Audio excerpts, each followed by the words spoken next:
has now declared that on a 170-mile strip of land across 3 different states, active duty U.S. soldiers now have the authority to arrest and search people. Active duty U.S. troops doing that on U.S. soil.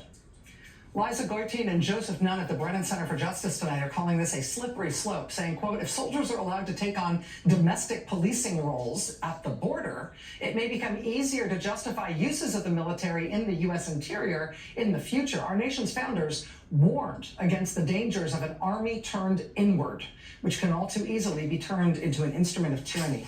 Joining us now is Liza Goitein. She's Senior Director of the Brennan Center's Liberty and National Security Program. Ms. Goitein, thank you so much for being here. I appreciate it. My pleasure. Thank you. Is there anything about this order that authorizes U.S. soldiers to arrest and search people or use crowd control techniques only against non-U.S. citizens, or could these authorities also be used against U.S. citizens? No, not at all. These authorities can be used against anyone who trespasses on this new military installation. And that installation does span 170 miles of the New Mexico border.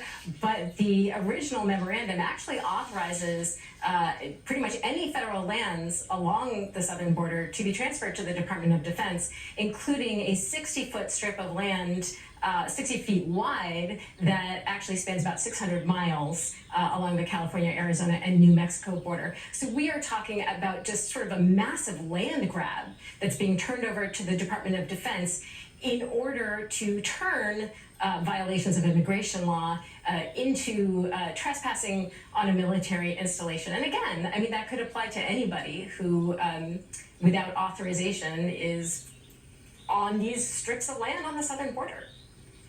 Yeah, I mean, I happen to think that the territorial boundaries of the United States extend all the way to the border, not just near them. And so the idea that U.S. soldiers are operating on U.S. soil with policing powers, to me, feels like every red flag in the world is kind of going off for me. I mean, we do have U.S. soldiers deployed to the border sort of all the time, acting in a support role to Customs and Border Protection. But this is a qualitatively different legal authority, right?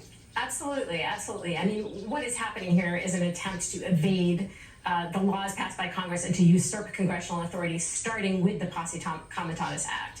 And that law, as you mentioned, normally prohibits federal armed forces from engaging in these core law enforcement activities, things like arrests and searches and detentions. Now, courts have held that the military can provide indirect logistical support to law enforcement. That's what's been happening at the border for the last 20 years. But this is qualitatively different. It steps over that line, and that line between the military and civilian government is one of the most important safeguards that we have for personal liberty and for democracy. Because, you know, as Joseph and I said in our piece, an army turned inward can very quickly become an instrument of tyranny, and we have seen that in countries all over the world. So this is very different from what we have seen before.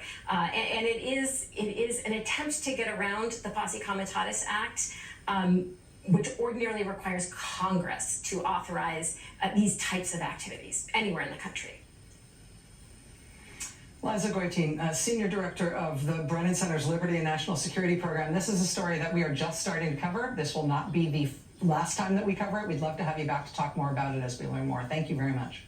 Thank you. All right, we'll be right back. Stay with us.